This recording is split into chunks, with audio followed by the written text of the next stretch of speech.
I'm out on a little mission to maybe find some furniture or something that will go into my bathroom because I'm looking for fixtures for the vase that I have there.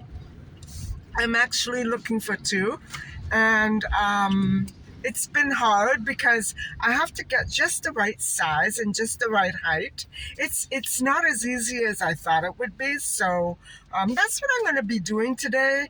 And then later on tonight, we're going to be starting a new case, the case of lisamaas, and I'll just get you familiarized and acquainted with the details later on, maybe this afternoon or tonight. And so for now, just drive around with me if you want, and we'll go and have a look. I believe I'm going to Home Sense. So I'll see you there.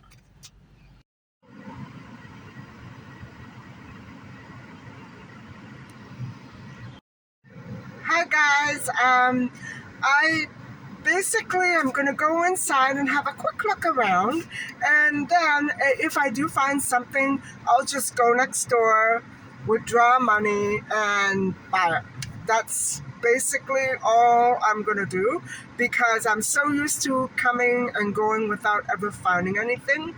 Um, We'll see. The seasons are changing, and so usually when that happens, they get more stuff in. So I love this one that I'm at, which is quite close to my house. They carry so much stock here. It's unbelievable. So wish me luck. Maybe I'll find something.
Wow, they had some pretty amazing stuff, guys, but nothing that I really needed.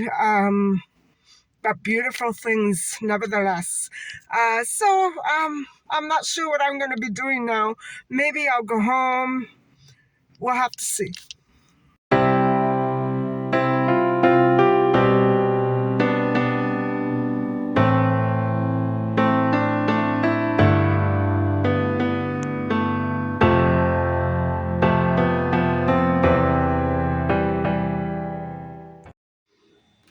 Hey everybody, I'm back home, and you would not believe how tired I am.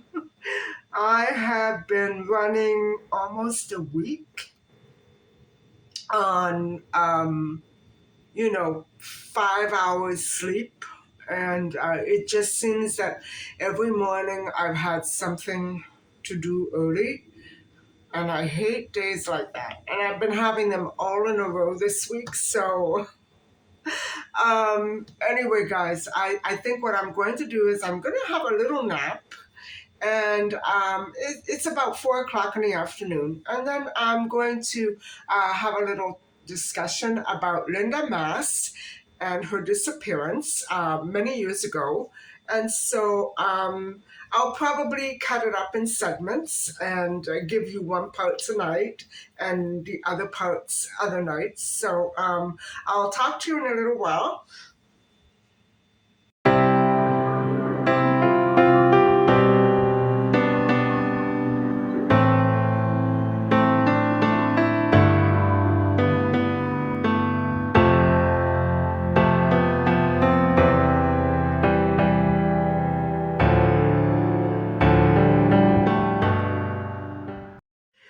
Hi guys, how you all doing? I had my 2 hour nap. You wouldn't believe how exhausted I've been. And I'm still so tired. I can't even see straight. And so I'm not feeling any better for that nap at all. So maybe I'm just not adjusting very well to the climate. Back and forth, back and forth. My body doesn't want to deal with that.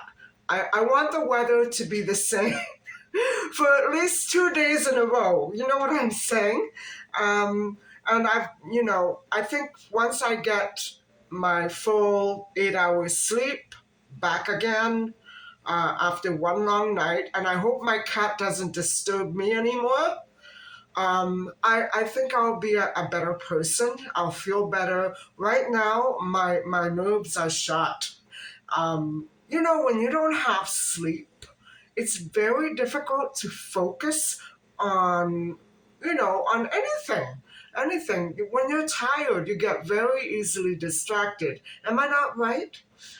Anyway, I'm going to keep the first part of the lisamaas disappearance to a minimum because it's a short case and there isn't a whole lot other than a few details, which are confusing at points, but there's not that much out there. And so it's still a cold case, guys. It's who remains are just not there. I don't know what happened to her. Nobody knows. So let's get into it. And I'll keep it very short and sweet tonight. And like that, we can call it an early night. And I can just, edit this at my own slow pace. And I'm not going to be rushing anymore to produce all these long videos because it's really time consuming for me. And I love doing them and I love that people are watching them, but I need to cut back a little, just a little, and give myself a little more personal space and time because it's very difficult to deal with the same issue over and over again. Although I think the cases are fascinating, I can't say that I really enjoy it that much. So, anyway, let's get into this case. Now, guys, what I want to say about this is that it's not a child's case. It's a missing 22-year-old woman. However, it does follow the pattern of missing child. And so she was so young when she left. She vanished. And, she was a very tiny person. I think she very well may have been very easily mistaken for a child. She was quite tiny. And so, I'm going to get right into this case because it's very strange. And so, here we go.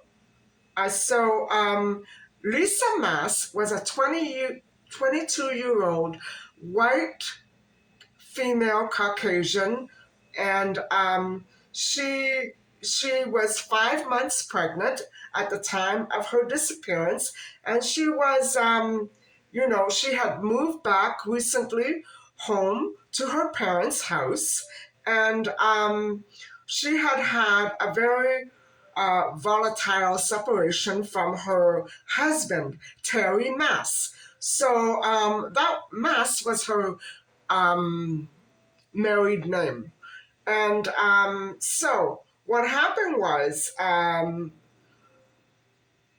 the separation happened approximately 6 months before her disappearance. And so on Friday, July the 15th of 1988, the night before Lisa disappeared, she and a boyfriend who was Ron Valier had a huge fight, a huge argument. Now, I don't know, I don't have the details of this argument. Um, you know, she had an ex-husband who she was separated from, and then she found a boyfriend, and she was 5 months pregnant. So maybe she just was too young to be tied down. You know what I'm saying? Or maybe she didn't know what she wanted. Um, I certainly don't fault her at all with the situation that she was in. I'm more drawn to her, in fact. And so I don't see anything at all disturbing about Lisa, except for the fact that she may have been worried and anxious given her precarious state of health at the time. And so she may not have been always thinking clearly. And I certainly hope that she wasn't out drinking. That would not have been good. I don't know what could have happened. So anyway, let's get on with the story. So on July the 15th, they had the fight and she fled from his place. And what happened was the next evening, on Saturday, July the 16th, Lisa met up with two female friends and one male friend at a downtown Owen Sound, Ontario bar. And so they sat there for a while. And then these two friends, what happened was, guys, after the bar, all four of them got into Lisa's car. They had gone to the bar in Lisa's car. That's what I'm assuming. That's what I gathered from the article. And actually, there aren't that many articles. It's a clipping of a website. There is a page for her on the police website, and it does explain her disappearance. But you know how they are, they're very brief. And that's what I'm trying to deal with here. It's a very brief 2-paragraph description of her disappearance. And so it's hard to make head or tails as to what exactly was going on. But from what I gather, they sat there at the bar for a while, and they all got back into Lisa's car and went to the male friend's house. He was renting a farmhouse at the time, and that would be in Woodland, Ontario, near Owen Sound.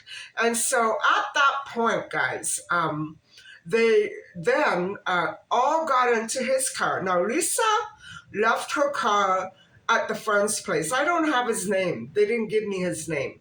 Maybe he's a suspect, and maybe that's why. I'm not sure. I don't know. So what happened was they all got out of her car and all got into his car. Why do people do this late at night? Why do they do that? And maybe they were trying to be safer. I don't know. Anyway, so they drove to this house party in Woodland. It was probably close to this guy's farmhouse, rented farmhouse. And so after a while, I would say after a long while, because it was around 4 a.m., the two girls decided to stay at the house party. And what happened was Lisa and her male friend, who had driven her there, took her back to the farmhouse so she could pick up her car and drive home at 4:30 a.m. So what happened was he watched her as she got in the car, and she started the motor and she drove off. And what happened was, by that time, it was July the 17th, 1988. And so what happened, guys, was, hold on. Now, she got back into her car. Her car was, incidentally, a 1975 Plymouth Fury. and I will be flashing it by in that little film that I usually give you at the end. And so, what according to the witness, he saw her drive off in the opposite direction of the Annan village, a little tiny farming village that was right there. And she drove in the opposite direction of that village. I should certainly hope so. And so what happened was, guys, it was 4:30 a.m. and she was driving down his driveway laneway. And if you've ever passed any of these old farmhouses that are, they crop up along these dirt roads, you'll see that most of them are attached to a long laneway. And I constantly see that in this city. And so he watched her as she drove down his laneway, and she turned left, not right. And so, let me see now. She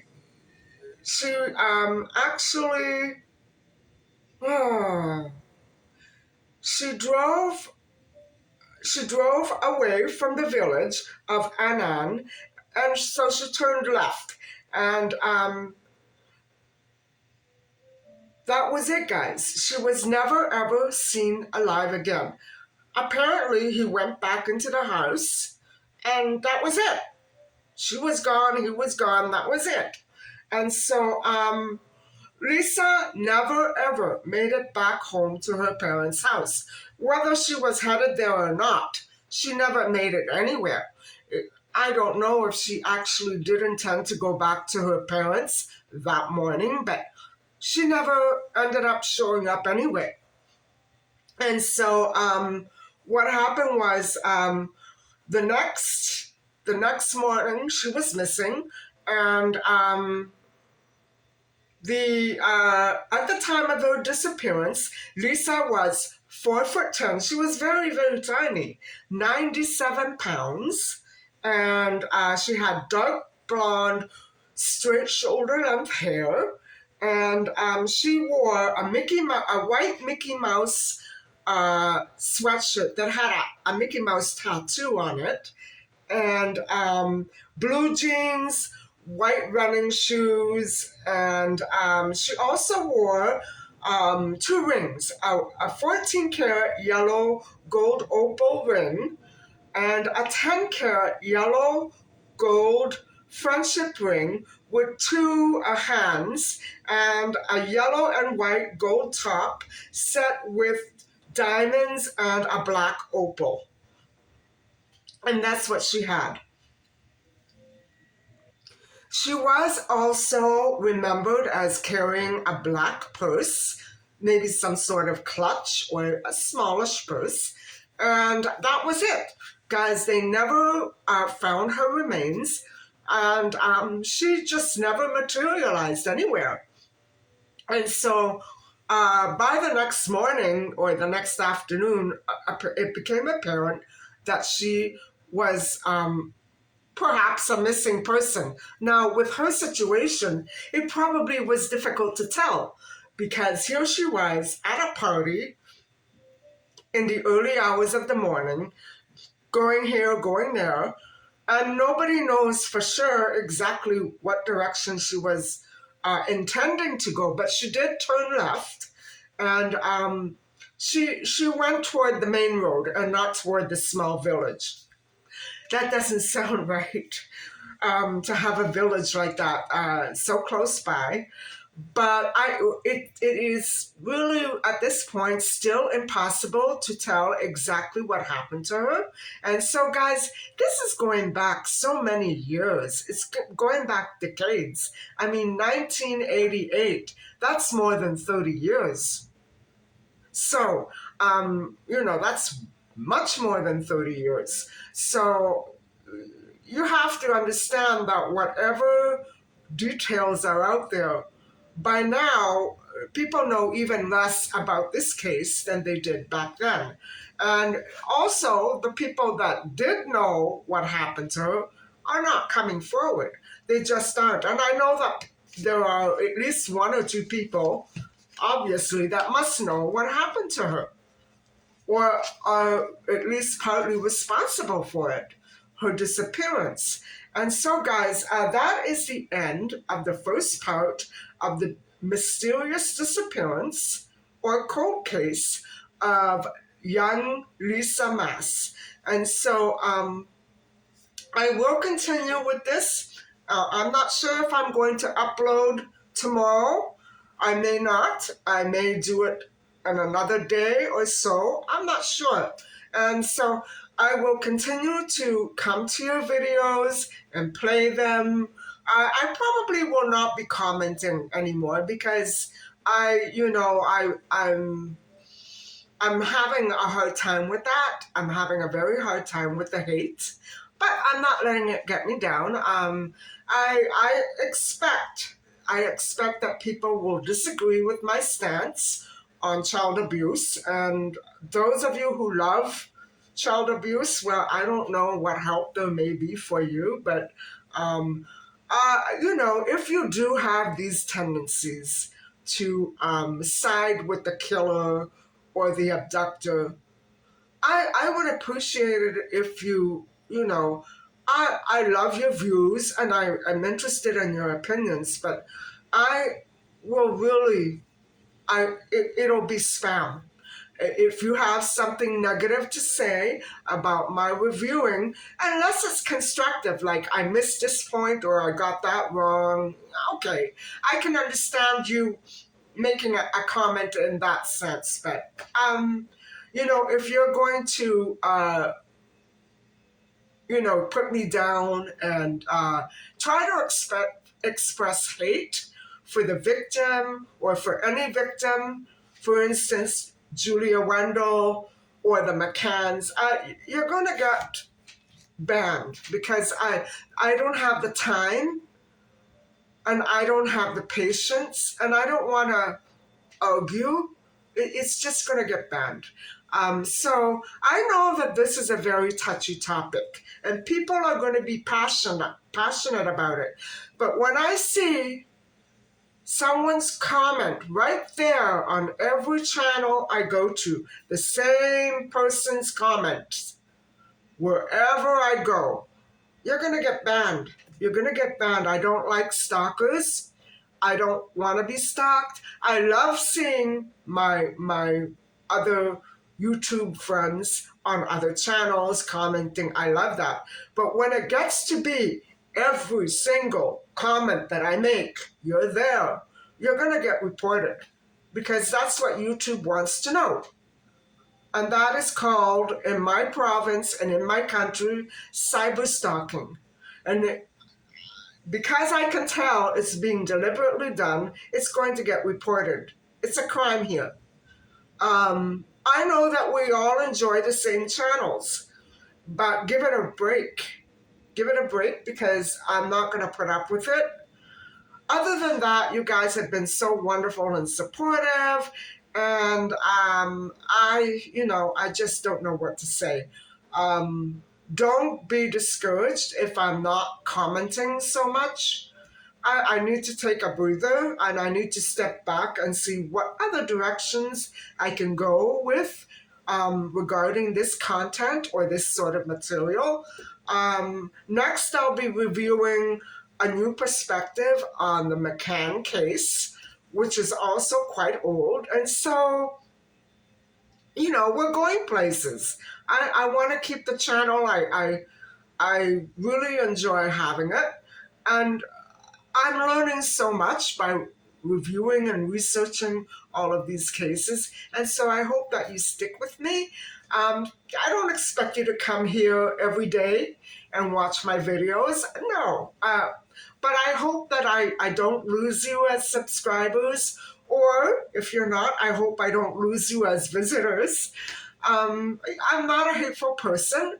I really do intend to do very well. I mean very well, and I'm only trying to raise awareness for this issue that everybody wants to be seen swept under the rug. And even the perpetrators, I'm not saying much about them, right? I don't want to talk about them. I don't know what problems they faced. I certainly don't condone or excuse their actions. But yes, I have empathy.